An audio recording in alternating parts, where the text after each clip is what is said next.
Hey guys, welcome back to my channel. In this video, we are going to be doing the novel Around the World in 80 Days. This is from your grade 12 HSC textbook, Yuvak Bharati. It's your English textbook.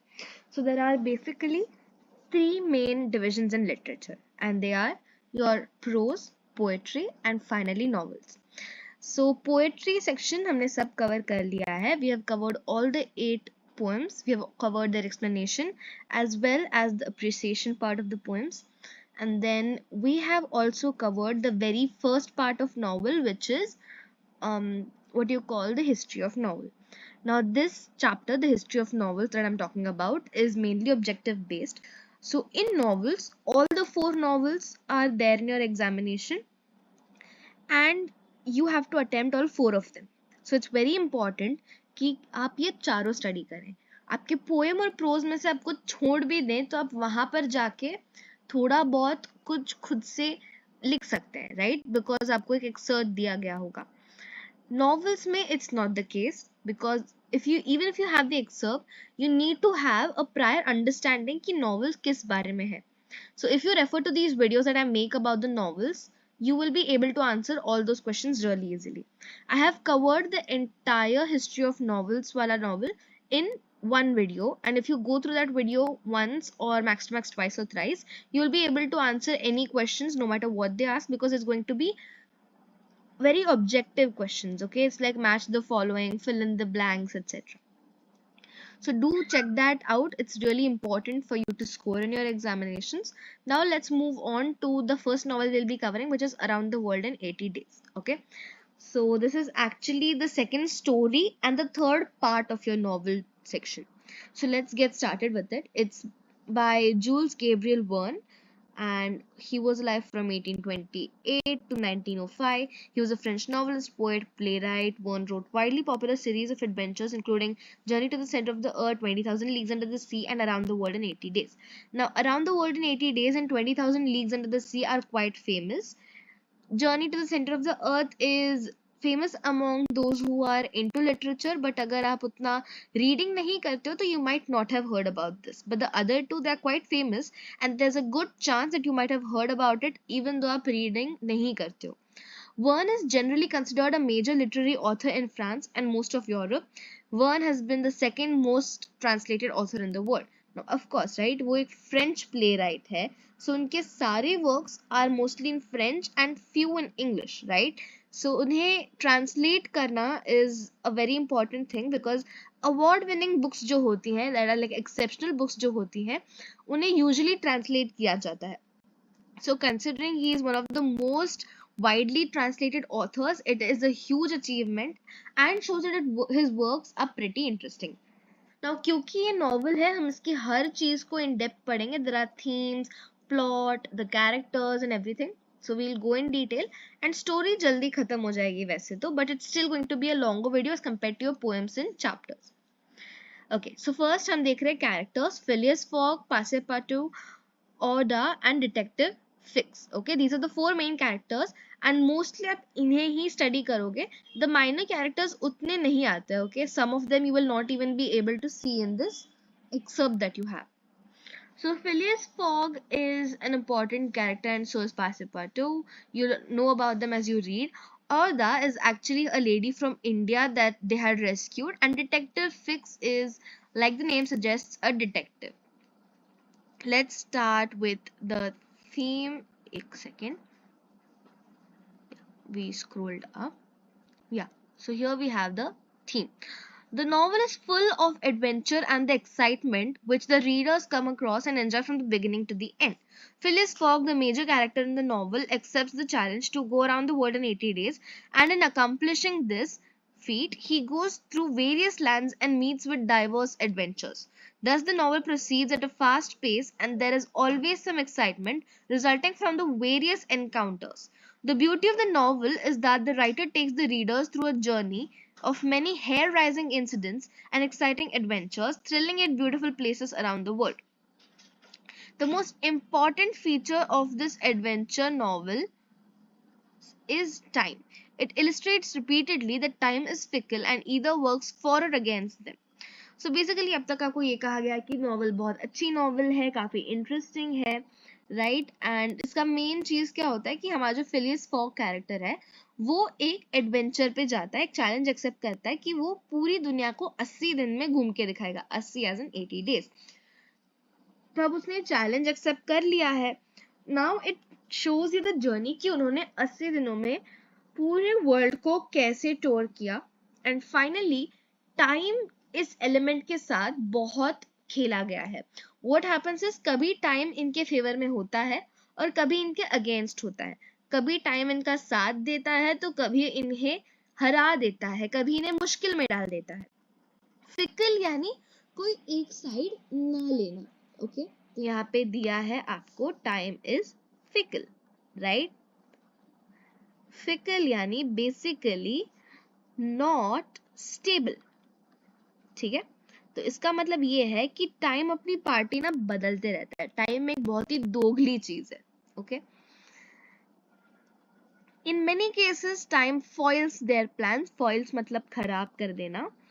And when the delays build up and ships and trains leave without them that sometimes land the characters into trouble। तो कभी कभी इनकी गाड़ियां छूट जाती है जिनकी वजह से ये ट्रबल यानी मुश्किल में पड़ जाते हैं। In the end Fogg wins the bet as he gained a day when crossing the international date line। The ultimate message is that no one can control time, time will work the way it wants to work and humans are at its mercy। ये line important है, आप इसे underline कर लीजिएगा, इसे आप answers में use कर सकते हैं जिससे आपके मार्क्स बढ़ेंगे। Okay, alright. सो बेसिकली हर नॉवल से 2 क्वेश्चन पूछे जाते हैं, उसमें कुछ भी हो सकता है। You must be prepared for the worst case scenario as well, क्योंकि कुछ आंसर्स ऐसे होते हैं ना कि पॉइंट्स नहीं है, आपको बस घुमा फिरा के लिखना है। Before his journey around the world, Fogg lived a solitary life. Solitary मतलब अकेलेपन में। He closed himself off to others and cared little about the way he was perceived by others. By the end of the trip, though, he recognizes the importance of human connections, both in the form of love with Oda and friendship and loyalty with Passepartout.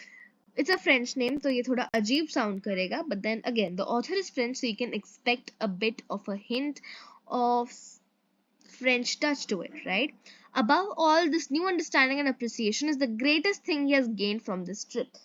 तो basically पहले he used to not understand कि लोगों का आसपास रहना, लोगों से liked रहना कितना important है, but after the ट्रिप या आफ्टर दिस चैलेंज वो समझते हैं कि दोस्ती और प्यार काफी इंपॉर्टेंट चीजें हैं।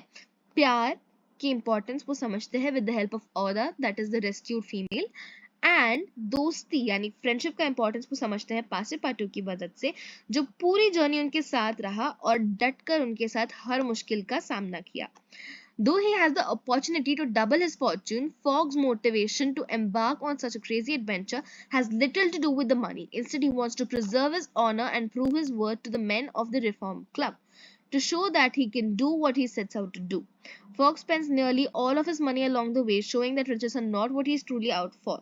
For Phileas Fogg, honor is more important than money. So basically ये चांस है उसके लिए अपनी संपत्ति को दुगना करना, यानी उसके पास जितना भी पैसा है, जितने भी यू कैन से एसेट्स है या उसका वर्थ जितना है एज ऑफ नाउ, वो उसे डबल कर सकता है। एंड ये चांस उसे डबल करने का चांस है। बट आपको कहानी में पता चलता है कि जो फिलियस फॉग है he is actually not at all interested in money, उसे पैसे से घंटा फर्क नहीं पड़ता। बेसिकली वो इस ट्रिप के दौरान अपनी सारी संपत्ति लुटा देता है, अपना सारा पैसा लुटा देता है।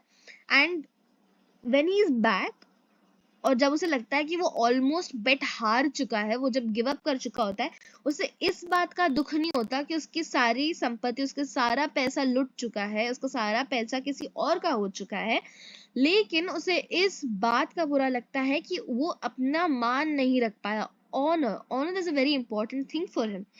उसे अपना नाम कमाना काफी अच्छा लगता है और उसके लिए काफी इंपॉर्टेंट है। So throughout this you need to understand कि money is not something he is after.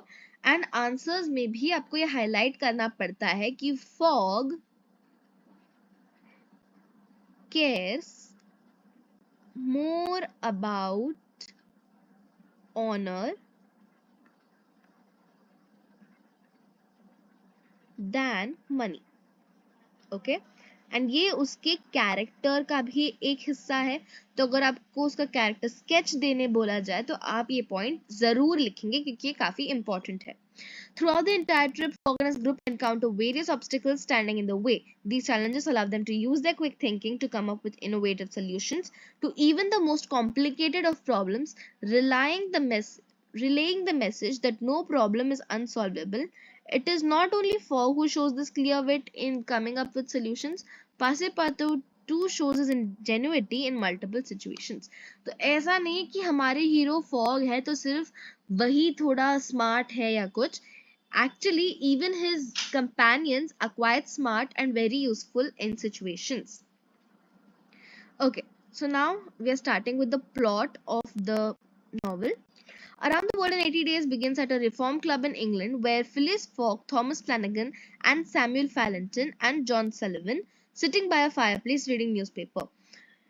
We are introduced to Fogg, a very precise man who regularly goes to the Reform Club every evening. तो basically it starts with 4 people जिसमें से Phileas Fogg एक है और सारे लोग fire place यानी जो फायर गर्म करने के लिए रखी होती है. You might have seen it in western houses या कोई ओल्ड मूवीज में आपने देखा होगा ये कॉन्सेप्ट. सब उसके आजू बाजू बैठ के कोई न्यूज़पेपर पढ़ रहा है या एक दूसरे से बातें कर रहे हैं. और ऐसे में we are introduce to the main character that is Phileas Fogg, जो बहुत ही प्रिसाइज यंग मैन है, यानी कि वो बहुत ही डिसिप्लिन्ड है. He is a very attractive character as such and वो बहुत इन लाइन कैरेक्टर है. At the Reform Club, Fogg, Flanagan, Fallentin, and Sullivan are talking about a recent bank robbery. This conversation leads to a wager. Fogg is quite sure he can travel around the world in 80 days, while Sullivan, Flanagan, and Fallentin think Fogg is not considering the unexpected.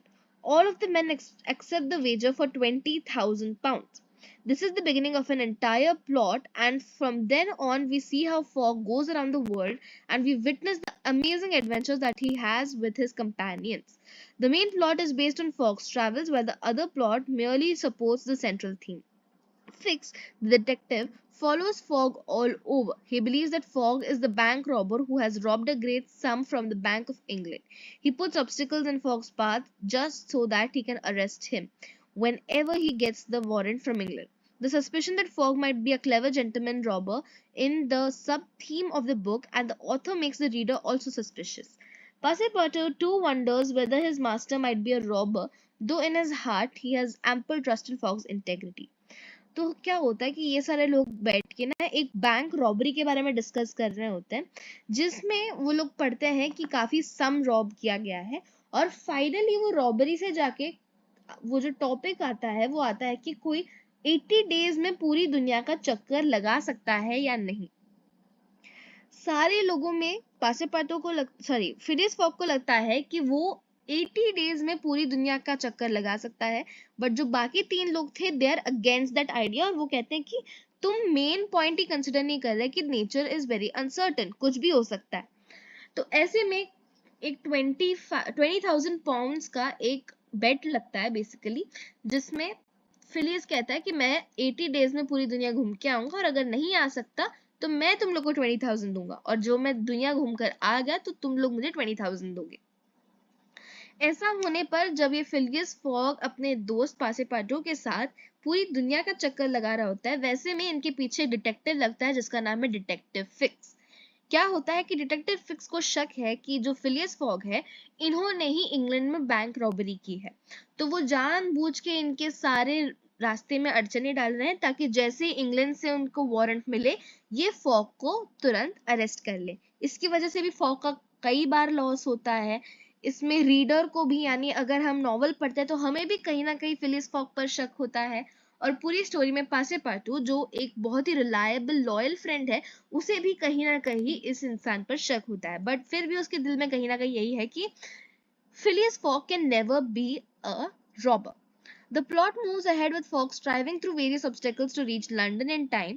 He goes through Brindisi, Suez, Bombay, now Mumbai, Calcutta, now Kolkata, Hong Kong, Yokohama, San Francisco, New York, and finally Liverpool. Fix arrests Fogg at Liverpool, and this delays Fogg a bit. He thinks that he has missed the deadline and hasn't reached London in time, when in reality he reached a full day earlier. Thus, Fogg wins the wager and in the course of his travel finds himself a worthy, charming, beautiful wife too.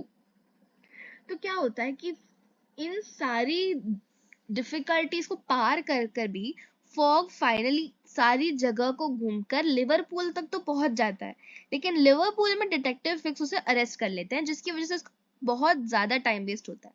और जब वो finally वापस आ जाता है London, तो उसे लगता है कि उसका टाइम खत्म हो चुका है, वो बेट हार चुका है। वाइल एक्चुअली वो एक पूरा दिन जल्दी आया होता है thanks to the international deadline, जिसमें वो उल्टी तरफ जाने की वजह से एक पूरा दिन सेव कर लेता है। So what happens now is, क्योंकि वो एक पूरा दिन अर्ली है, लास्ट मोमेंट पर उसे पता चलता है कि ही इज अर्ली, और वो फाइनली जाकर उन्हें बता सकता है कि वो बेट जीत चुका है। और in this bet he also finds himself a beautiful wife which is Aouda. Synopsis of the extract, मतलब एक जिस्ट। As soon as Fogg, Oda, and Passepartout arrive at Liverpool, Fix arrests Fogg. Phileas is thrown in jail, and several hours later, though Fix learns that another man was responsible for the bank robbery, and he releases Fogg, who orders a special train. However, he arrives in London late, making everyone disappointed. So अभी देखो, as soon as Fogg, Oda, and Passepartout arrive in Liverpool, जो हमारे detective fix होते हैं वो इन्हें arrest कर लेते हैं। उन्हें बाद में पता चलता है कि the actual robber is someone else, तो वो इसे छोड़ देते हैं। और फाइनली फॉग क्या करता है कि वो एक पूरी ट्रेन हायर करता है उसे टाइम पर लंदन पहुंचाने के लिए, but despite the fact that he does everything in his control, वो फिर भी लेट है। एंड इसकी वजह से सब डिसअपॉइंटेड है, including Aouda, Passepartout and our protagonist Phileas Fogg. Phileas and company are now broke, and deadline for the bet has passed, and there is nothing to do but go home and pout. Phileas locks himself in his room and for the first time allows himself to be seriously depressed. Oda and Passepartout are so worried that they too can't eat or sleep. The following evening, Fogg apologizes to Oda for being unable to provide for her comfort as a result of losing the bet. She in turn proposes marriage to him and he joyfully agrees. Passepartout is sent to engage a clergyman. He runs off to get a reverend man to marry Fogg and Oda, and the next day, which they all think is Monday, while running to grab the nearest preacher to marry Phileas and Oda, Passepartout finds out that it's actually Sunday, not Monday like the group has been thinking. By traveling eastwards around the world, Phileas Fogg, master calculator and obsessive organizer, has forgotten the time he's gained by journeying through all those time zones. He learns that their journey through the time zones has gained them a day, and then they are not at all late. Passepartout races home, grabs Phileas by the collar and shoves him into a cab, and deposits him at the club. Phileas presents himself with minutes to spare and effectively wins the bet. He is rich once more, but more important, as he says to himself, he has won the heart of a charming woman. So basically आगे क्या होता है कि अभी सब वो लोग गरीब हो चुके हैं क्योंकि वो 20,000 पाउंड का जो बेट था, it is basically the entire money that Phileas had, right. तो फिर इस बार वो एक्चुअली, पहले तो अकेलेपन में जिंदगी जी चुका है, बट इस बार वो एक्चुअली डिप्रेस्ड होता है, जिसकी वजह से ओदा और पासिपाटो दोनों ही काफी टेंशन में है। और फिर वो फाइनली ओदा के पास आकर कहता है, आई एम सॉरी, मैं तुम्हें यहाँ लाया हूँ इंडिया से, पर मैं तुम्हारा ख्याल नहीं रख सकता बिकॉज ऑफ द फैक्ट कि मैं अपना सारा पैसा हार चुका हूँ। ओदा कहती है कि उसे पैसे से कोई लेना देना नहीं है, और वो इन रिटर्न उससे शादी के लिए प्रपोज कर देती है। तो जब वो ऐसा करती है, हमारे जो प्रोटैगनिस्ट है फॉग, वो मान जाते हैं और पासेपाटो को एक क्लर्जी मैन को लाने भेजते हैं जो इनकी शादी करवाएगा। जब वो एक क्लर्जी मैन को लाने जाता है, तब उसे पता चलता है कि अनलाइक जैसे इनके ग्रुप को लगा था, मंडे नहीं पर संडे है, विच मीन्स वो लोग एक पूरा दिन पहले आकर टाइम वेस्ट कर रहे थे। पता चलने पर पासेपाटो घर आता है, फिलियस फॉग को उसके कॉलर से पकड़कर एक कैब, यानी what we would call rickshaw और कार टुडे, एक कैरेज में डालकर क्लब ले जाता है। और कुछ ही मिनट बचे थे बेट को खत्म होने के लिए, तभी वो उन सारे सामने अपोजिशन वाले लोगों के सामने उसे खड़ा कर देता है, जिसकी वजह से वो वापस रिच है। मगर एंड में फॉग कहता है कि उसे वापस अमीर होने से ज्यादा खुशी इस बात की है कि एक चार्मिंग वुमन यानी ओदा का दिल वो जीत चुका है। Around the world in 80 days. Now हम लोग अभी एक वर्ड टू वर्ड एक्सप्लेनेशन करेंगे इसका, जिसके बाद अब जो चाहे वो आंसर आराम से लिख सकते हैं। Okay. Phileas Fogg was in prison. He had been shut up in the custom house and he was to be transferred to London the next day. Passepartout, when he saw his master arrested, would have fallen upon Fix, and he did not had he not been held back by some policemen. Oda was thunderstruck at the sadness of an event which she could not understand. Passepartout explained to her how it was that the honest and courageous Fogg was arrested as a robber. The young woman's heart revolted against so heinous a charge, and when she saw that she could attempt to do nothing to save her protector, she wept bitterly. तो अभी Phyllis fog को jail में डाल दिया गया है. पासीपातू जो normally तो फिक्स को मार सकता था ऐसे काम के लिए, नहीं मार पाया क्योंकि कुछ पुलिस वालों ने उसे भी पकड़ रखा था. अब औदा जो है उसे ये सिचुएशन बिल्कुल समझ नहीं आ रही, तो पासीपातू उसे समझाता है कि जो फॉग है वो है तो काफी ऑनेस्ट और अच्छे इंसान, लेकिन एक रॉबरी के लिए झूठा इन पर केस कर कर उन्हें अरेस्ट किया गया है. और औदा जो अपने प्रोटेक्टर यानी जिस इंसान ने उसे बचाकर यहाँ तक लाया है उसे नहीं बचा पा रही, वो रोए जा रही है. As for Fix, he had arrested Mr. Fogg because it was his duty whether Mr. Fogg was guilty or not. The thought then struck Passepartout that he was the cause of this new misfortune. He had not concealed Fix's errand from his master. When Fix revealed his true character and purpose, why had he not told Mr. Fogg? If the latter had been warned, he would no doubt have given Fix proof of his innocence and satisfied him of his mistake. At least Fix would have continued his journey at the expense and the heels of his master, only to arrest him the moment he set foot on English soil. Passepartout wept till he was blind and felt like blowing his brains out. तो अब क्या होता है कि पासीपातो जो है उसे बुरा लग रहा है कि डिस्पाइट नोइंग कि फिक्स एक डिटेक्टिव है, उसने कभी फिलियस को नहीं बताया. अगर उसने बताया होता तो फिलियस अपनी बेगुनाही का सबूत फिक्स को दे सकता था, बट क्योंकि उसने ऐसा नहीं किया, अब उसे लग रहा है कि सारी गलती उसी की है. तो अब वो रोए जा रहा है और वो कुछ कर नहीं पा रहा. Oda and he had remained despite the cold under the portico of the custom house. Neither wished to leave the place. Both were anxious to see Mr. Fogg again. Custom house is basically what you call a jail.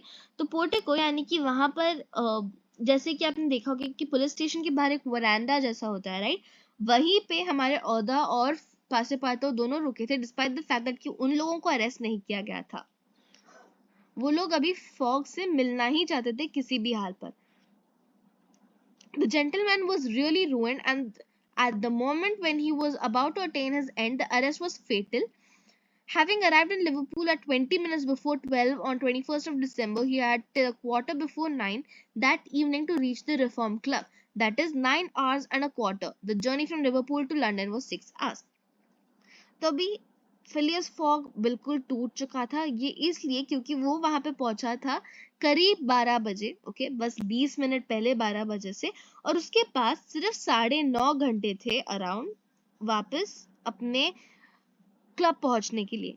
लेकिन वो वैसा नहीं कर सकता. ऐसा क्यों? क्योंकि जो लिवरपूल टू लंदन वाली ट्रेन थी वही 6 घंटे की थी, और अब इस इंसान को यहाँ पर लॉक कर रखा गया है. कोई तरीका ही नहीं है कि वो लिवरपूल टू लंदन वाला फासला तय कर सके. If anyone at this moment had entered the custom house, he would have found Mr. Fogg seated motionless, calm and without apparent anger upon a wooden bench. So अब ये इंसान इतना distraught या अंदर से इतना दुखी है, इतना टूट चुका है कि वो अपना दर्द भी नहीं जता पा रहा है. वो ना रो पा रहा है, ना गुस्सा कर पा रहा है, वो कुछ नहीं कर पा रहा. वो एक तरीके से खत्म हो चुका है अंदर से. He was not, it is true, resigned, but this last blow failed to force him into an outward betrayal of any emotion. He was being devoured by one of those secret rages, all the more terrible because contained, and which only burst forth with an irresistible force at the last moment. No one could tell. There he sat calmly waiting for what? Did he still cherish hope? Did he still believe, now that the door of this prison was closed upon him, that he would succeed? तो लोगों को समझ नहीं आ रहा था कि इतना शांत कैसे है. क्या उसे भरोसा है कि वो फिर भी जीत जाएगा, या वो अंदर ही अपने इमोशंस को बॉटल अप कर रहा है जिससे जब वो फटेगा तब वो किसी से रोका नहीं जाएगा. However that may have been, Mr. Fogg carefully put his watch upon the table and observed its advancing hands. Not a word escaped his lips, but his look was singularly set and stern. The situation in any event was a terrible one and might be thus stated. If Phileas Fogg was honest, he was ruined. If he was a knave, he was caught. तो basically अभी क्या हो रहा है कि वो कुछ reaction नहीं दे रहा है और उसने बस अपना वॉच टेबल पे रखा है और टाइम को गुजरते देखता जा रहा है. एंड ऑनेस्टली वो बर्बाद हो चुका था. एंड अगर कोई कुछ ना कहे या कोई इसे पॉजिटिवली देखने भी जाए तो फिर भी वो बर्बाद हो चुका था. That's what they meant by those lines. Did escape occur to him? Did he examine to see if there was any practicable outlet from this prison? Did he think of escaping from it? Possibly. For once, he walked slowly around the room. But the door was locked, the window heavily barred with iron rods. He sat down again and drew his journal from his pocket. On the line of the words were written 21st December, Saturday, Liverpool. He added 80th day, 11:40 a.m. and waited. तब वो क्या करता है कि क्या उसके दिमाग में कोई एस्केप आया था? वो डेफिनेटली आया था. सो सपोज ये उसका प्रिजन है, राइट? तो हाल ऐसा है कि प्रिजन यहाँ पे है, यहाँ पे डोर है उसका और यहाँ पर एक विंडो है, ऑलराइट? वो हर जगह जाके देखता है. डोर लॉक था, विंडो बार्ड था. बार्ड मतलब अगर ये विंडो है तो आयरन रॉड्स लगा रखे थे यहाँ पे, okay?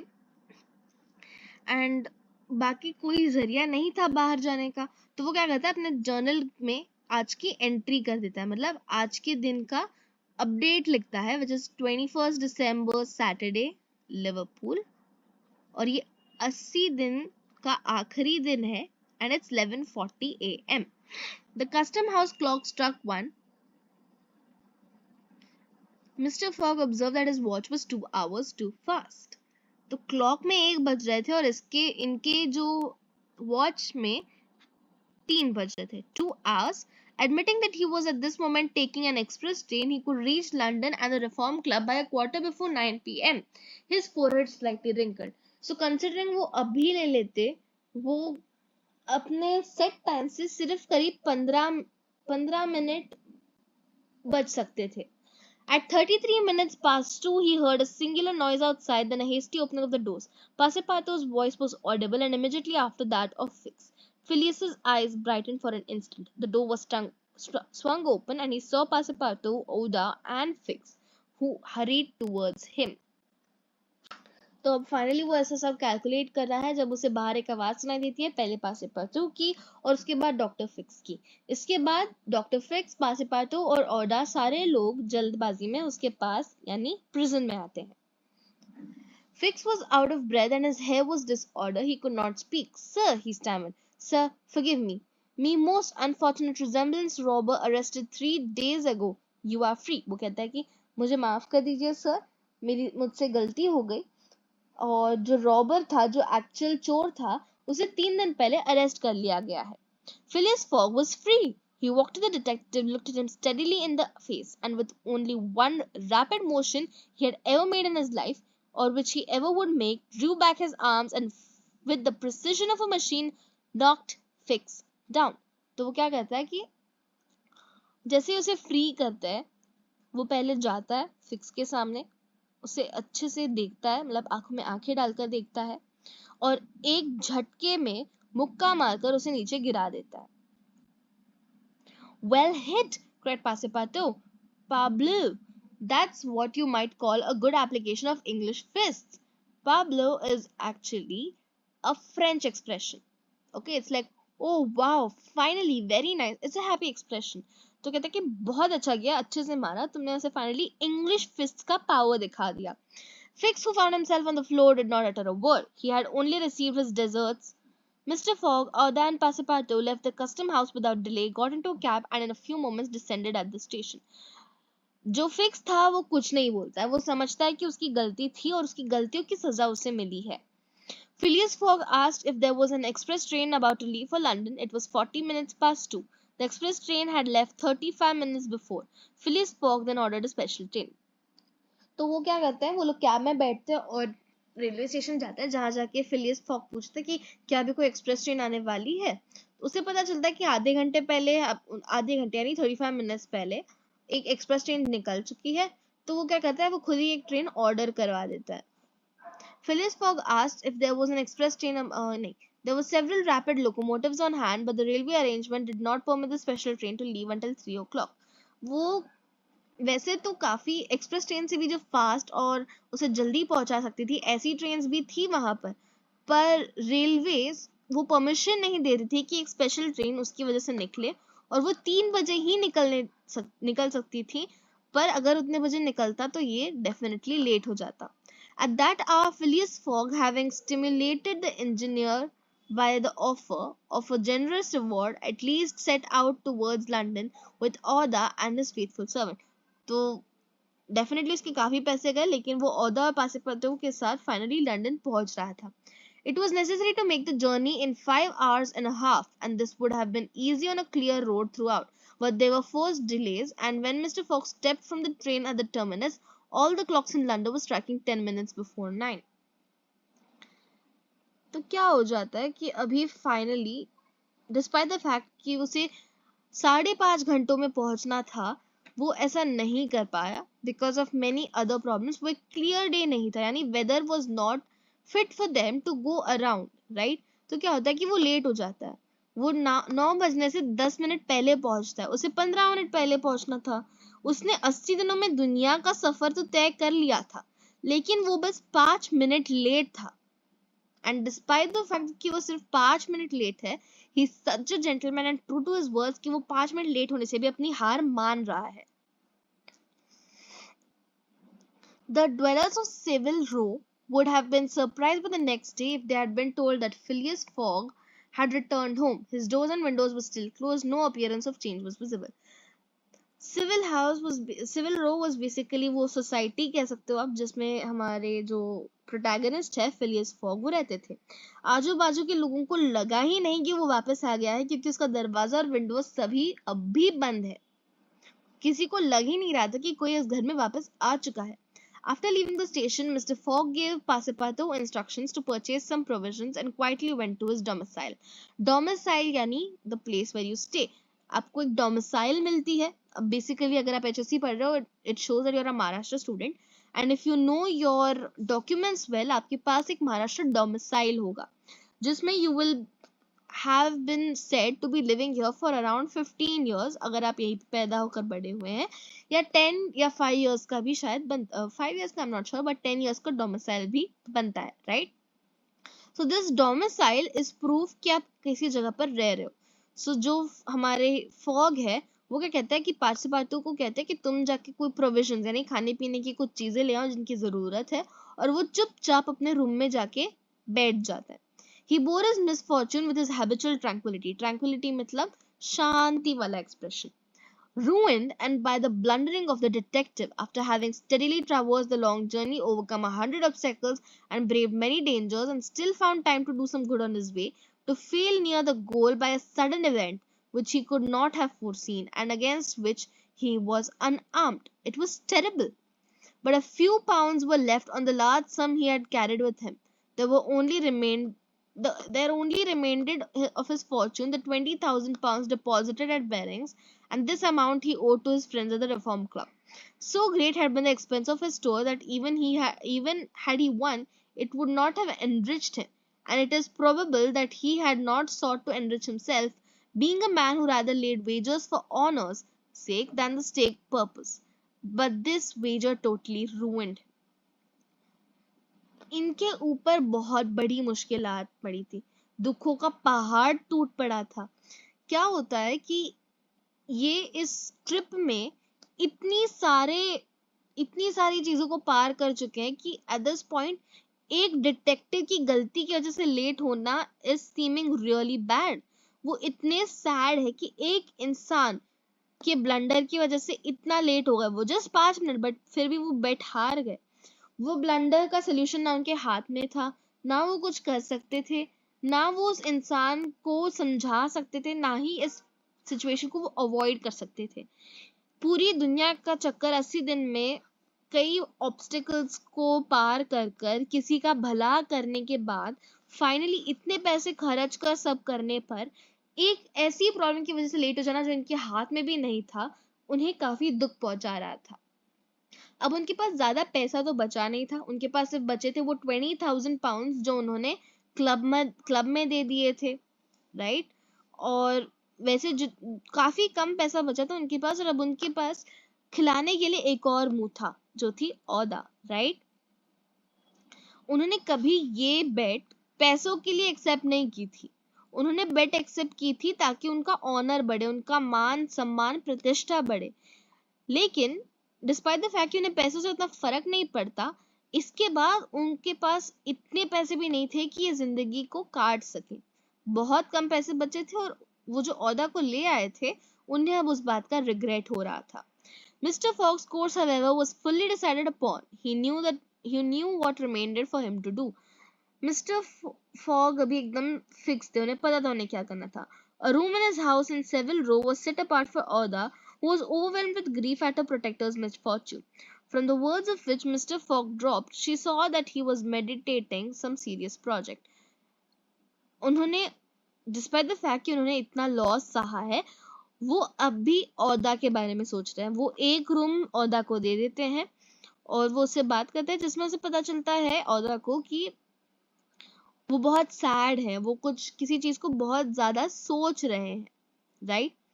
Knowing that Englishmen governed by a fixed idea sometimes resort to the desperate expedient of suicide, Passepartout kept a narrow watch upon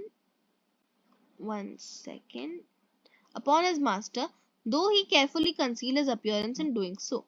तो फाइनली जब पासेपातो को पता चलता है कि ये इंसान सैड है, वो जानता है कि इंग्लिशमैन जब कुछ ज्यादा ही डिप्रेस हो जाते हैं वो लोग सुसाइडल हो जाते हैं, right.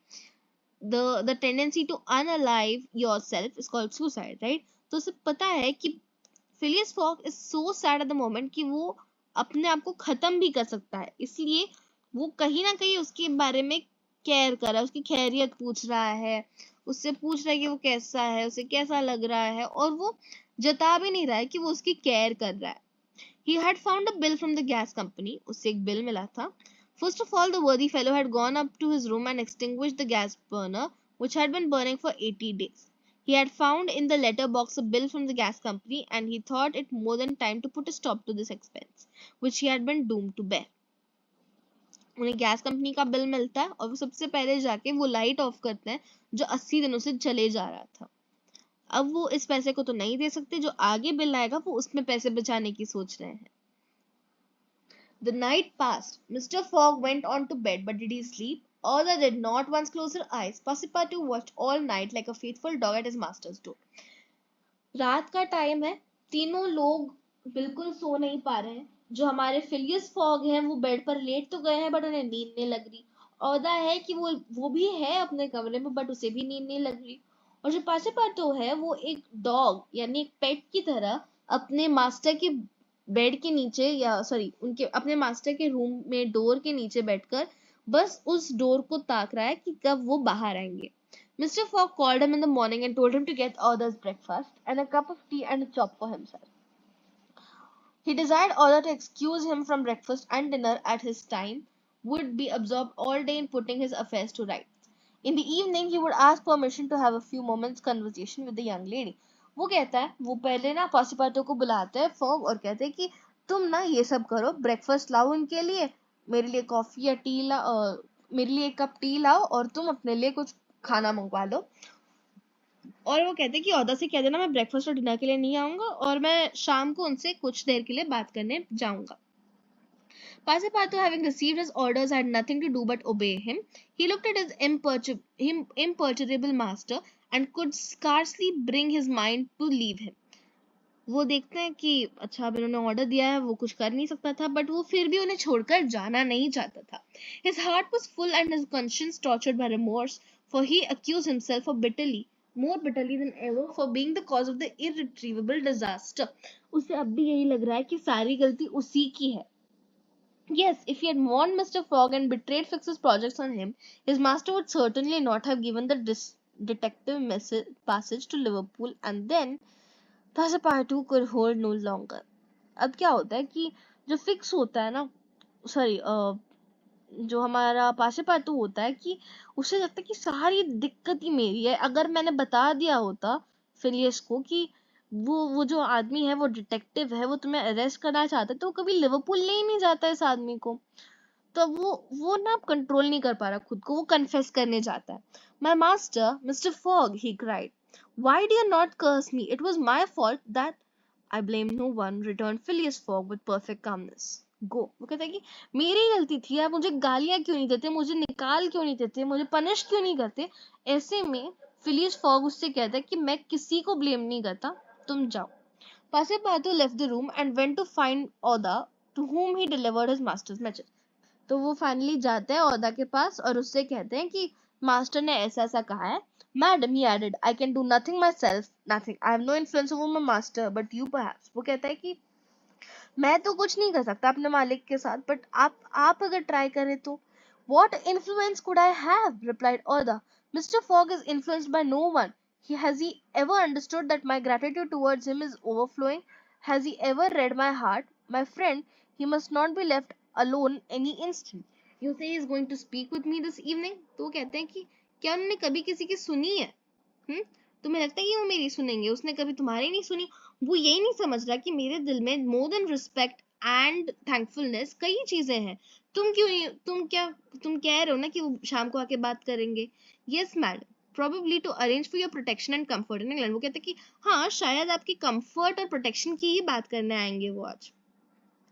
We shall see, replied Aouda, becoming suddenly pensive. वो कहते अच्छा ठीक है, हम देखते हैं. और वो कुछ डीप थॉट में चली गई. Throughout this day, Sunday, the house in Savile Row was as if uninhabited, and Phileas Fogg, for the first time since he had ever lived in the house, did not set out for his club when Westminster clock struck 11:30. तो वो रोज 11:30 को जो Phileas fog अपने club जाया करता था, आज पहली बार क्लब नहीं जा रहा था, राइट. और अब वो घर अब भी ऐसा लगता है कि वीरान है, वहां कोई नहीं रहता. Why should he present himself at the Reform? His friends no longer expected him there, as Phileas Fogg had not appeared in the saloon on the evening before. He had lost his wager. तो क्या होता है कि वो सोचते वो जाए क्यों, जब वो उस निश्चित समय पर वहां पहुंचा ही नहीं जहां उसे पहुंचना था, तो वो आज भी क्यों ही जाए. It was not even necessary that he should go to the bankers for £20,000, for his antagonists already had his checks in their hand, and they had only to fill it out and send it to the Barings to have the amount transferred to the credit.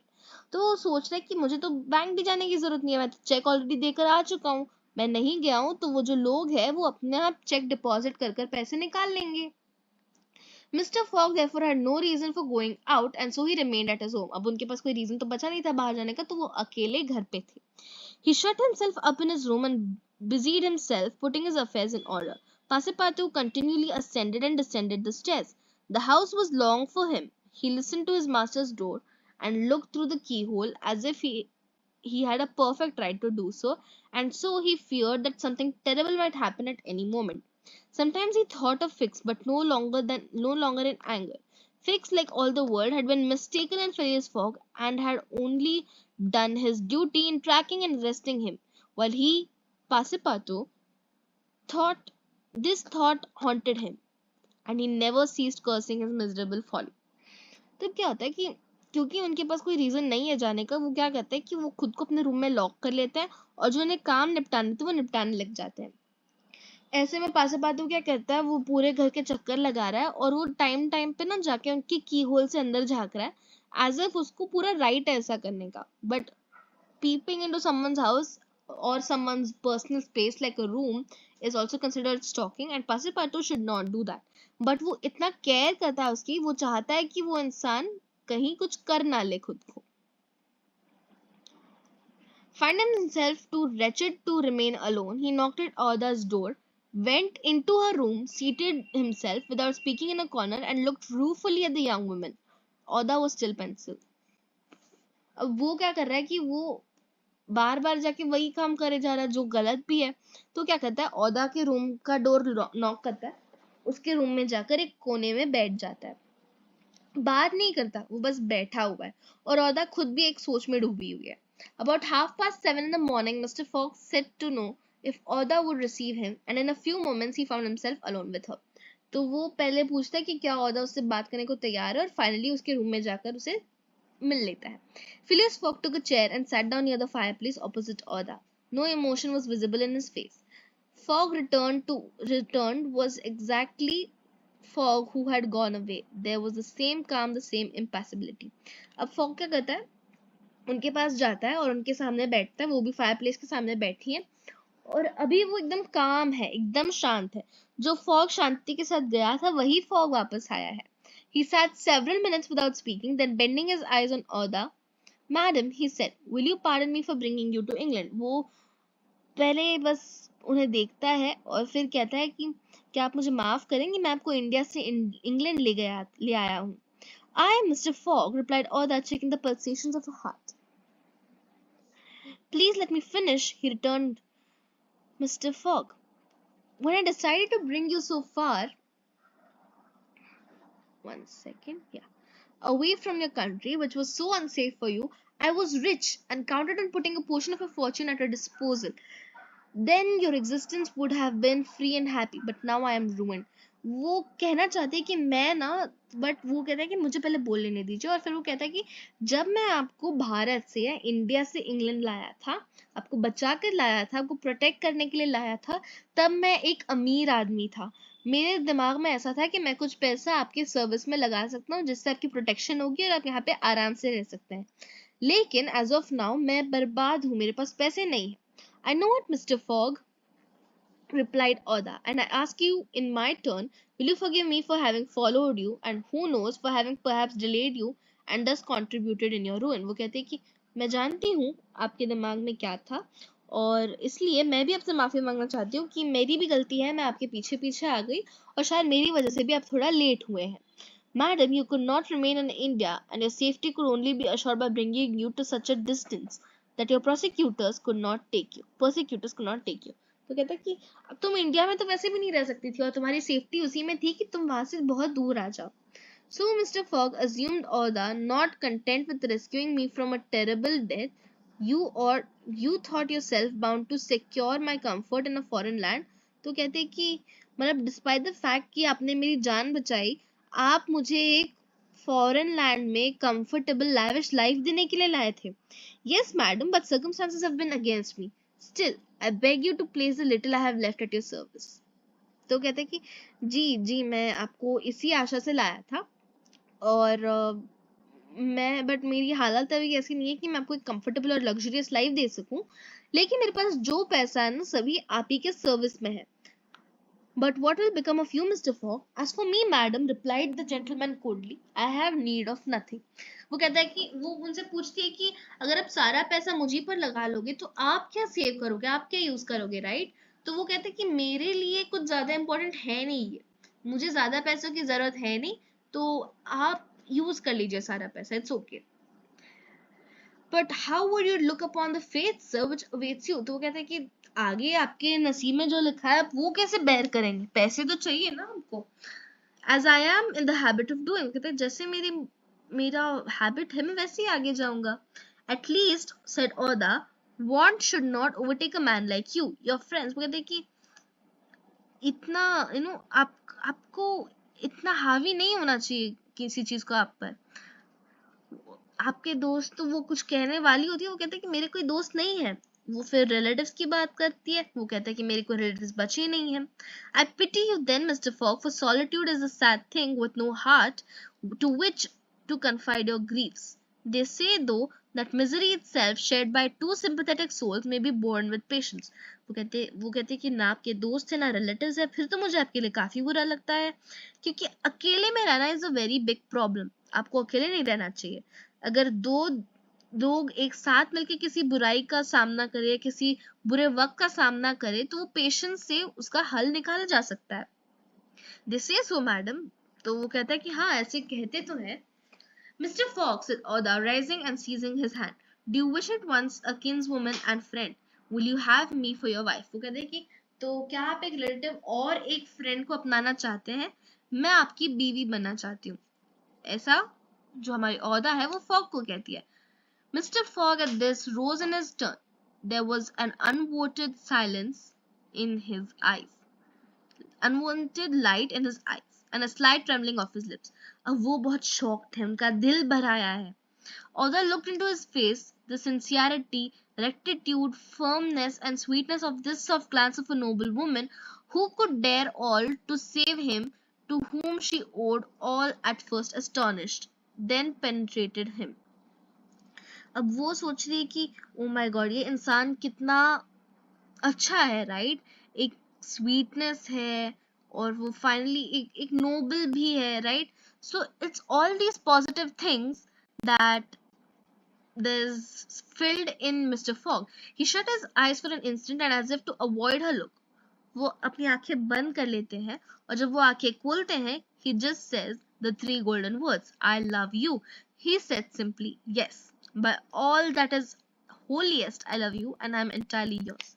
वो उनका proposal accept कर लेते हैं. Ah, cried Oda, pressing his hand to her heart. Passepartout was summoned and appeared immediately. Mr. Fogg still held Oda's hand in his own. Passepartout understood and his big round face became as radiant in tropical sun at its zenith. तो वो अभी पासीपातू को बुलाते हैं, वो अभी औदा का हाथ पकड़े हुए हैं और उन्हें देखकर पासीपातू समझ जाता है कि उसे क्यों बुलाया गया है. वो बहुत खुश हो जाता है और his face is as radiant as the sun at its zenith. Zenith का मतलब क्या होता है? एक तो रेडियंट मतलब शाइन देने वाला, राइट? सन को आप देखोगे तो उससे लाइट आती है तो इट्स रेडियंट, और जेनिथ मतलब टॉप, बेस्ट, राइट? टॉप या बेस्ट या पीक. तो जब सन बीच दिन में सबसे एकदम टॉप पर होता है, एट दैट पॉइंट आप देखोगे कि उसका जो शाइन है वो सबसे ज्यादा होता है. पासीपातू का भी मुंह उसी तरह खिल उठा था. Mr. Fogg asked him if it was not too late to notify the Reverend Samuel Wilson of Marylebone Parish that evening. वो कहता है कि काफी लेट ना हुआ हो तो आप इन्हें बुलाकर ले आइएगा. Passepartout smiled his most genial smile and said, "Never too late."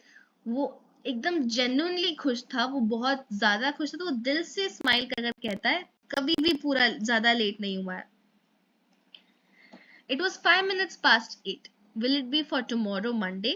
For tomorrow Monday, said Mr. Fogg, turning to Oda. तो कहता है कि ठीक है, तो मैं क्या उन्हें बुला लाऊं? तो कहता है कि हाँ बुला लाऊं उन्हें. Yes, for tomorrow Monday, she replied. तो वो उनसे कंफर्म कर रहा है कि कल मंडे के लिए है ना? तो वो हाँ कहता है. Passepartout hurried off as fast as his legs could carry him. In which, अभी देखो हम पढ़ रहे हैं next part पे, in which Phileas Fogg's name is once more at a premium of change. It is time to relate what a change took place in English public opinion when it transpired that the real bank robber, a certain James Strand, had been arrested on the 17th day of December in Edinburgh.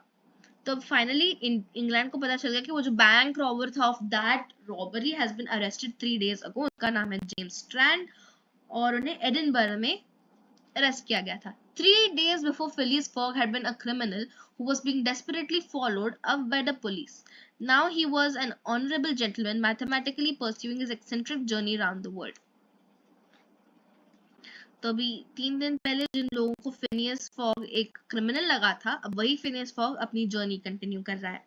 The papers resumed their discussion about the wager. All those who had laid bets for or against him revived their interest as if by magic. The Phileas Fogg bonds again became negotiable and many new wagers were made. Phileas Fogg's name was once more at a premium on change.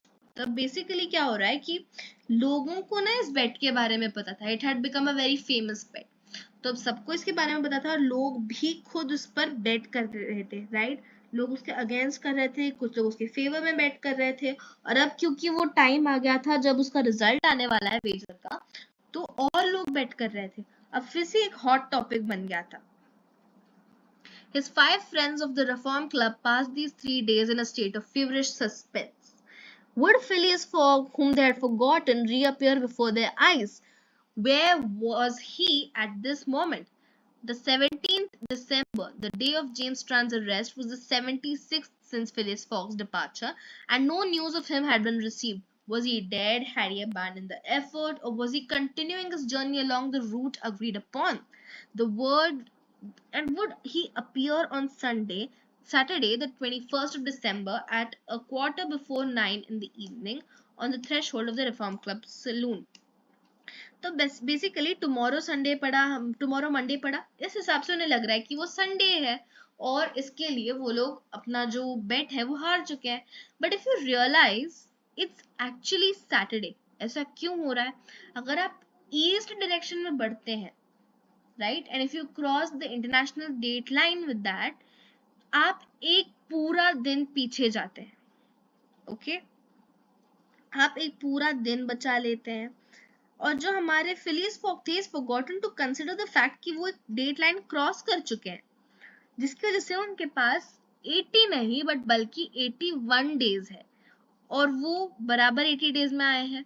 That means उनके पास एक दिन अब भी बचा है। But since he has forgotten the date line concept, उन्हें लग रहा है कि वो लेट है और आज सैटरडे है, पर वो अभी संडे पकड़ कर चल रहे हैं। The anxiety in which for 3 days London society existed cannot be described. Telegrams were sent to America and Asia for news of Phileas Fogg. अब जो इंग्लैंड है ये काफी बिजी है, ये अमेरिका, एशिया, हर जगह लंदन भेज अपने लंदन से लेटर्स भेज रहा है कि क्या आपको मालूम है फिलियस फॉग किधर है? Messengers were dispatched to the house in Savile Row morning and evening, no news. The police were ignorant what had become of the detective Fix who had so unfortunately followed up a false scent.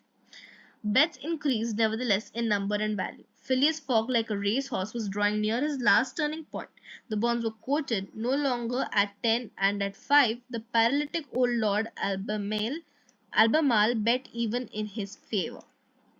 तो अब क्या हो रहा है ना, लोग ऐसा नहीं कि थोड़ा थोड़ा बेट कर रहे हैं उस पर, नहीं, काफी बड़े बड़े अमाउंट्स बेट कर रहे हैं और काफी लोग उसके फेवर में भी हैं.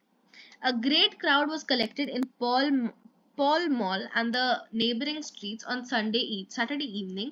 It seemed like a multitude of brokers permanently established around the Reform Club. So भी काफी लोग ना पॉल मॉल के सामने आए हैं और कुछ ब्रोकर्स, यानी those people who are becoming brokers for the bet, यानी the middle person, एक तरीके से ना अपना ढेरा जमा चुके थे रिफॉर्म क्लब के आजू बाजू. Circulation was impeded and everywhere disputes, discussions and financial transactions were going on. अब हर जगह उसी की बातें चल रही थी, हर जगह वही डिस्कशन चल रहा था और कई लोग तो पैसों का लेन देन कर रहे थे because they are betting on it. The police had great difficulty in keeping back the crowd, and as the hour when Phileas Fogg was due approached, the excitement rose to its highest pitch. तो जैसे ही वो 1 घंटे का range आया जब Phileas fog को वापस आना था, सब एकदम एक्साइटेड हो गए थे. The five antagonists of Phileas Fogg had met in the great saloon for the club. John Sullivan and Samuel Fallentin, the bankers, Andrew Stuart, the engineer, Gauthier Ralph, the director of the Bank of England, and Thomas Flanagan, the brewer, one and all waited anxiously. तो ये जो 5 लोग थे जिन्होंने उसके साथ बेट किया था कि वो उसे 20,000 पाउंड देंगे अगर वो काम कर लेता है, और अगर वो काम नहीं कर पाता उससे 20,000 पाउंड लेंगे, वो लोग वेट कर रहे हैं कि ये इंसान आ रहा है या नहीं. बहुत ही एंग्शियस थे, यानी बेकरार थे उसके आने के लिए. When the clock indicated 20 minutes past 8, Andrew Stuart got up saying, "Gentlemen, in 20 minutes, the time agreed upon between Mr. Fogg and ourselves will have expired." वो कहता है कि 8:20 हो रहे हैं, 8:40 यानी ठीक 20 मिनट में वो टाइम एक्सपायर हो जाएगा जब हमारे फिलियस फॉग को हमारे पास आना था. What time did the last train arrive from Liverpool? asked Thomas Flanagan. वो इंक्वायर करा कि लास्ट ट्रेन कब आई लिवरपूल से. At 23 minutes past 7, वो कहते हैं कि 7:23 को ट्रेन आई है. And the next does not arrive till 10 minutes after 12. तो अभी एक आई है और 12:10 तक कोई अगली ट्रेन नहीं है, मतलब ये लास्ट ट्रेन थी, इसके बाद उसका आना पॉसिबल ही नहीं है. When gentlemen received Andrew Stuart, if Phileas Fogg had come in the 7:23 train, he would have gotten here by this time. We can therefore regard the bet as won. वो कहते हैं कि अगर वो 7:23 वाली ट्रेन से आया होता तो अब तक तो वो यहाँ पहुंच जाना चाहिए था, पर वो नहीं आया है, तो हम इस बेट को जीता, हमारे द्वारा जीता हुआ, यानी फिलियस हार गया, ऐसा डिक्लेयर कर सकते हैं. Wait, don't let us be too hasty, replied Samuel Fallentin. You know that Mr. Fogg is very eccentric. His punctuality is well known. He never arrives too soon or too late, and I should not be surprised if he appeared before us at the last minute. वो कहता है अभी जो एक और character है, that is your Samuel फैलेंटिन. वो कहते हैं कि हम ना ज्यादा जल्दी नहीं गए क्योंकि जो फॉग है ना वो एक्सेंट्रिक है, मतलब एक तरीके से उसका पेचा ना ढीला है, वो कुछ भी करता है, अपने मन की करता है वो, और ना वो कभी ना जल्दी आता है ना लेट आता है, वो बराबर टाइम पे आता है, वो पंक्चुअल है. तो अगर वो लास्ट मिनट लास्ट मोमेंट पे भी आता है ना, आई वोंट बी शॉक्ड. तो हमें अभी उसे हारा हुआ करार नहीं करना चाहिए. Why? said Andrew Stuart nervously. If I should see him, I should not believe it was he. कहते कि वो आ भी गया ना तो मुझे भरोसा ही नहीं हुआ कि वही आया है. The fact is, resumed Thomas Flanagan, Mr. Fox's project was absurdly foolish. Whatever his punctuality, he could not prevent the delays which were certain to occur, and a delay of only 2 or 3 days would be fatal to his tour. वो कहते हैं कि ऐसा है, उसने जो tour लिया है ना वो बहुत सेंसलेस है, और अगर उसे बीच में 2-3 दिन का भी डिले हो जाता है ना तो पॉसिबल ही नहीं है कि वो टाइम पे आ जाए. Observe too, added John Sullivan, that we have received no intelligence from him, though there are telegraphic lines along his route. वो कहते हैं कि इतना ही नहीं, और अगर वो ऑन द वे होता तो हमें टेलीग्राफ तो कर देता, हमें एक भी नहीं मिला, और उसके रूट पे तो टेलीग्राफ लाइंस है भी. He has lost, gentlemen, said Andrew Stuart. He has 100 times lost. You know, besides that, the China, the only steamer he could have taken from New York to get here in time, arrived yesterday. तो एक अकेला तरीका जो बचा है उसके यहाँ आने का वो तो कल ही आ चुका है, तो अभी ये इंसान का है, ये तो आया ही नहीं है. That means he is lost. I have seen a list of the passengers and the name Phileas Fogg is not among them. वो कहते हैं कि मैंने ना कल आई हुई स्टीमर का लिस्ट भी देखा है और उसमें Phileas Fogg का लिस्ट नहीं है. Even if he admit that fortune had favored him, he can scarcely have reached America. I think he will be at least 20 days behindhand, and the Lord Albemarle would lose a cool 5,000. कहता है कि और तो और ना ऐसा है कि मुझे तो लगता है वो हार चुका है, बिकॉज वो अमेरिका भी नहीं पहुंचागा अब तक तो, और उसने करीब 5,000 तो आराम से गवा दिए हैं. किसने? लॉर्ड एल्बमाल ने. एल्बमाल कौन है? जिसने उस पर बेट किया था. It is clear, replied Guthier Ralph, and we have nothing to do but present Mr. Fox check at Barracks tomorrow. वो कहता है कि अभी हमारे पास कोई ऑप्शन ही नहीं है, वो तो हार चुका है, तो हम कल ये चेक ले जाकर बैरिंग्स यानी जो बैंक है उसमें डिपॉजिट कर देंगे ताकि हमें पैसे मिल जाए. At this moment the hands of the club clock pointed 20 minutes to 9. तो अब 20 minutes to 9 है, which is around the time that is end of the bet. 5 minute बचे हैं अब. The 5 gentlemen looked at each other. Their anxiety was becoming intense, but not wishing to betray it, they readily assented to Mr. Fallentin's proposal of a rubber. वो क्या कहते हैं कि वो अभी भी ना skeptical है, मगर नॉट रेडी, मतलब 5 मिनट बचे हैं तो हम वेट कर लेते हैं, हमें किसी को झूठा हारा हुआ करार नहीं करना, तो वो अभी वेट कर रहे हैं. Alright, 1 second. या I won't give up my 4,000 of a bet, said Andrew Stuart as he took his seat, for 3,999. वो कहते हैं कि अपने 4,000 का बेट 3,999 के लिए तो नहीं छोड़ने वाला, मैं भी वेट ही कर लेता हूँ. The clock indicated 18 minutes to 9. अभी 18 मिनट्स बचे थे, which means उसके पास अब करीब 3 से 4 मिनट बचे होंगे, और 17 minutes to 9 बचे हैं. और फिर वो पत्ते तैयार करने लगता है, like cutting the cards as in basically वो ये करना, शफल कर सकते हो आप.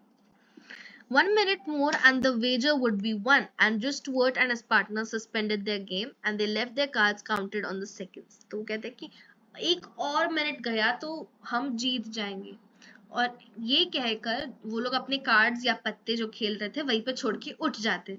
At the 40th second, nothing. At the 50th, still nothing. At the 55th, a loud cry was heard in the streets, followed by applause, hurrahs, and fierce crowds. The player rose from their seat. Here I am, gentlemen. At the 57th second, the door of the saloon opened, and the pendulum had not be the 60th second when Phileas Fogg appeared, followed by an excited crowd who had forced their way through the club doors, and in the clan voice and said, "Here I am, gentlemen." तो अभी देखो वो लोग ना seconds count कर रहे हैं, 60 seconds count कर रहे हैं, 40 सेकेंड पे नहीं आता, वो 50 सेकेंड पे नहीं आता. एट 57th सेकेंड उन्हें एक आवाज सुनाई देती है, और जब वो देखते हैं वहां था हमारा प्रोटैगनिस्ट फिलियस फॉग. होता क्या है, वो 57th सेकेंड पे वहां पर आता है और कहता है कि मैं आ गया हूँ, I have von. The reader will remember that at 5 minutes past 8 in the evening, about 5 and 20 hours after the arrival of the travellers in London, Passepartout had been sent by his master to engage in service at the Reverend Samuel Wilson in a certain marriage ceremony which was to take place that day. Basically आपको याद होगा, इसमें यही लिखा है कि आपको याद होगा कि जो हमारे फिलियस फॉग हैं, इन्होंने अपने सर्वेंट एंड फ्रेंड यानी पासेपातू को एक क्लर्जीमैन को लाने भेजा था, right? With this hair in disorder and without his hat, he ran. तो एकदम अपने दिखने वाले like appearance की परवाह किए बिना भाग के उन्हें लाने गया था. Passepartout went on his errand enchanted. He soon reached the clergyman's house, but found him not home. Passepartout waited a good 20 minutes, and when he left, the reverend gentleman, it was 35 minutes past 8. But in what state was he? With his hair in disorder and without his hat, he ran along the street as never man was seen to run before, overturning passengers by rushing over the sidewalk like a water spout. तो अभी वो इतना बेहाल है ना कि कभी उस रोड पे किसी को इतना बेहाल तरीके से भागते हुए नहीं देखा था. In 3 minutes he was in Savile Row again and staggered back to Mr. Fogg's room. वो पाता है कि वो इंसान है ही नहीं घर पे जो क्लर्जीमैन है. He could not speak. What is the matter? asked Mr. Fogg. अभी वो पासेपातों को देख के डर गए हैं कि ये जो आदमी इतना खुश था अभी इतना घबराया हुआ इतना सांस फुलाते हुए क्यों आ रहा है. My master gasped पासेपातो. Marriage impossible. अब वो कहते हैं वो impossible मतलब मेरी शादी क्यों नहीं हो सकती. Impossible for tomorrow. But why so? Because tomorrow is Sunday. वो कहता है कि कल तो आपकी शादी नहीं हो सकती. वो कहते हैं ऐसा क्यों, क्योंकि कल तो संडे है. Monday, replied mister fog. वो कहते हैं कि कल संडे नहीं मंडे है. वो कहते हैं नहीं आज सैटरडे है. अब वो कहते हैं कि सैटरडे हो ही नहीं सकता, मैं बराबर 80 दिनों में आया हूँ तो इस हिसाब से आज संडे होना चाहिए. Yes yes yes. वो कहता है कि वो हाँ बिल्कुल, पर you have made a mistake of one day. We arrived 24 hours ahead of time, but there are only 10 minutes left. वो कहता है कि आपने एक दिन का कुछ तो गड़बड़ किया है, आपका जो काउंटिंग है वो एक दिन गलत है और हम ना पूरे एक दिन पहले पहुंच गए थे, पर अभी सिर्फ 10 मिनट बचे हैं आपके पास. Passepartout had seized his master's collar with irresistible force और वो उसे एक कैब में ले जाता है. Phileas Fogg, thus kidnapped without having time to think, left his house, jumped into a cab, promised £100 to the cabman, and having run over 2 dogs and overturned 5 carriages, reached the Reform Club. तो इतनी जल्दी में चला रहा था कि करीब 2 dogs यानी स्ट्रीट डॉग्स को वो ऑलमोस्ट कुचल चुके थे और करीब 5 से 6 कैरेजेस को वो उलट चुके थे. उस स्पीड में जा रहे थे वो लोग और फाइनली वो रिफॉर्म क्लब पहुंच जाते हैं. Phileas Fogg had accomplished the journey around the world in 80 days. मतलब वो जीत चुके थे. Phileas Fogg had won his wager of £20,000. How was it that a man so exact and fastidious could have made this error of a day? मतलब इतना alert, इतना in the moment आदमी कैसे ऐसी गलती कर सकता था? How come he to think that he had arrived in London on Saturday, the 21st day of December, when it was really Friday the 20th, the 79th day only from his departure. The cause of the error was very simple. Phileas Fogg had, without suspecting it, gained one day on his journey, and this merely because he had travelled constantly eastwards. He would, on the contrary, have lost a day had he gone in the opposite direction, that is westward. अभी ऐसा क्यों हो रहा है? ऐसा इसलिए हो रहा है कि जो फिलियस फॉग है उसने कंटिन्यूसली ईस्ट की तरफ अपना सफर तय किया था, जिसकी वजह से उसके पास एक दिन ऐड हो गया, like I said, because of the international dateline. The journey eastward he had gone towards the sun, and the days before diminished for him as many times 4 minutes as he crossed degrees in the direction. तो हर degree को cross करने पर उसके पास 4 minute add होते गए and सारे 4 minute add होते होते होते अब उसके पास 24 घंटे ऐड हो गए थे. That is the day unconsciously gained. In other words, while Phileas Fogg going eastward saw the sun pass the meridian 80 times, his friends in London saw it only pass 29 times. ये थोड़ा mathematics है, but then it's not very important. आप इसके बिना भी answers लिख सकते हो. And Passepartout's famous family watch, which had always kept London time, would have betrayed this fact if it had marked the days as well as the hours and minutes. Phileas Fogg then had won the £20,000, but as he had spent nearly 19,000 on the way, the pecuniary gain was very small. His object was, however, to be victorious and not win money. अब वो ना उसके दिमाग में चल रहा है कि वो 20,000 पाउंड जीत चुका है, बट वो 19,000 पाउंड तो खर्च कर चुका है, उसे बस 1,000 पाउंड मिलने वाले हैं फिक्स। और वो ऐसा है ना कि वो अपने पैसे के लिए ये बेट नहीं जीतना चाहता था, वो अपने मान मर्यादा इज्जत के लिए ये जीतना चाहता था, जो उसे अब वापस मिल जाएगी। फिक्स अगेंस्ट, सो अभी वो एकदम फिक्स के अगेंस्ट बहुत गुस्सा नहीं था वो, क्योंकि फिक्स के भी हाथ में कुछ था नहीं, वो अपनी ड्यूटी कर रहा था। He deducted however from Passepartout's share the cost of gas which had burned in his room for 1920 hours for the sake of regularity. That evening, Mr. Fogg, as tranquil as phlegmatic as ever, said to Oda, "Is our marriage still agreeable to you?" उस शाम को वो ओदा से पूछते हैं कि तुम अब भी मुझसे शादी करना चाहती हो? Mr. Fogg, she replied, "It is for me to ask that question.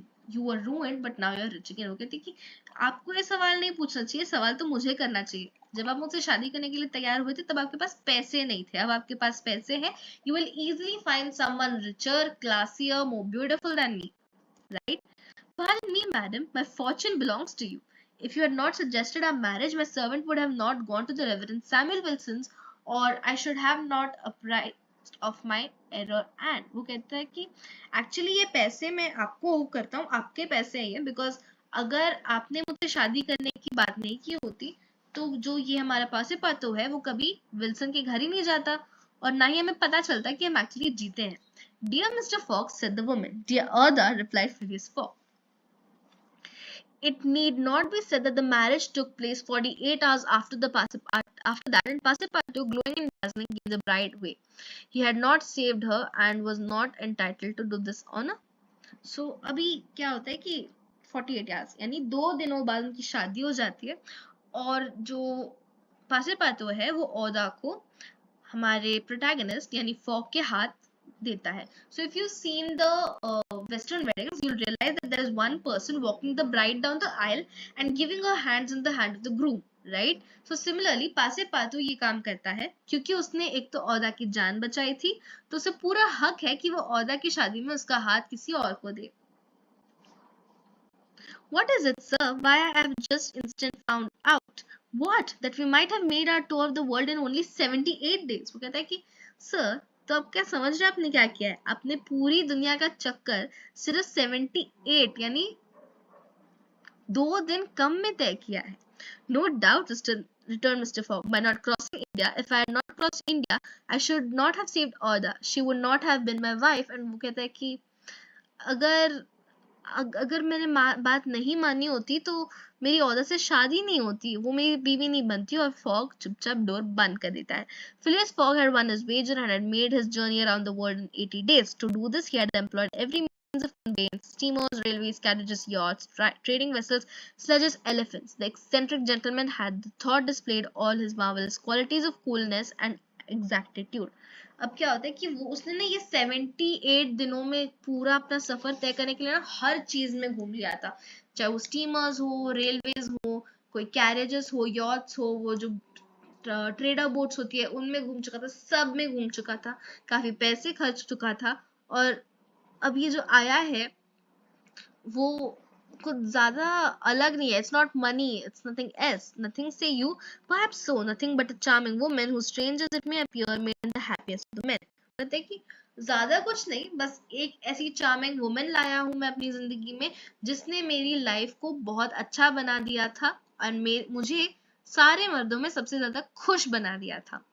Truly would you not for less than that make the tour around the world? वो कहते हैं कि क्या इससे कम के लिए आप around the world in 80 days नहीं जाओगे? तो with this we are ending this novel. So basically let's just revise the story quickly in 2 minutes. क्या होता है कि हमारा जो फिनियस फॉग है ये एक रिफॉर्म क्लब का हिस्सा है, वहां उनमें जंग छिड़ जाती है कि कोई 80 दिनों में पूरी दुनिया का चक्कर लगा सकता है नहीं। जो फिनियस फॉग है ये इस चैलेंज को एक्सेप्ट करते हैं और कहते हैं कि अगर ये जीत गए तो सारे पांचों बाकी लोग मिलकर इन्हें देंगे 20,000 पाउंड, और अगर ये हार जाते हैं तो ये उन्हें पैसे देंगे। ऐसा करने में क्या होता है कि वो पूरी दुनिया का चक्कर लगाते जाते हैं, पर एक रॉबरी के केस में एक डिटेक्टिव होता है फिक्स नाम का जो इन्हें अरेस्ट कर लेता है ये सोच के कि चोर तो यही है। अब ये होता है कि क्योंकि ये अरेस्ट हो गया है, इसका काफी टाइम वेस्ट हो जाता है और इसे लगता है कि ये अपना बेट हार चुके हैं, राइट। पर असल में ये अपना बेट नहीं हारे हैं, इनके पास एक दिन ऐड हो गया है जिसकी वजह से ये एक दिन जल्दी पहुंच जाते हैं। एक दिन जल्दी पहुंचने पर वो जाते नहीं है अपने क्लब में, ये सोच के कि वो वैसे भी हार गए हैं, ना उन्हें किसी उधर जाने की जरूरत है क्योंकि उनके जाए बिना भी पैसे ऑपोजिशन को मिल जाएंगे।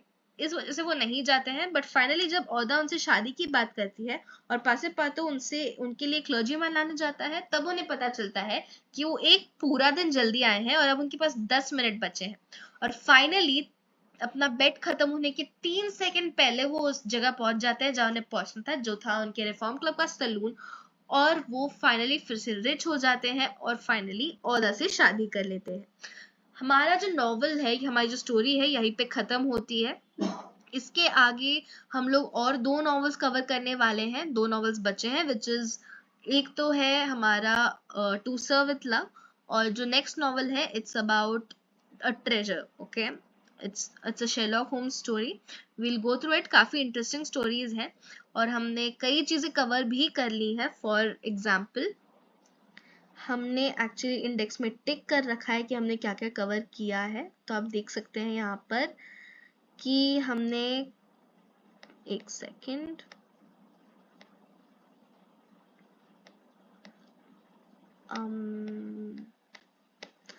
ऑलमोस्ट सारे ही चीजें कवर कर रखी हैं। हमने सारे पोएम्स कवर कर लिए हैं, ऑल 8 ऑफ देम, जिसमें हमारे एक्सप्लेनेशन भी है और हमारे अप्रिसिएशन भी है। Appreciation of courses in the form of keywords and short content, तो आप वहाँ पे देख सकते हैं। हमने एस्ट्रोलॉजर्स डे कर लिया है, on the cop and the anthem कर लिया है और इनटू द वाइल्ड कर लिया है।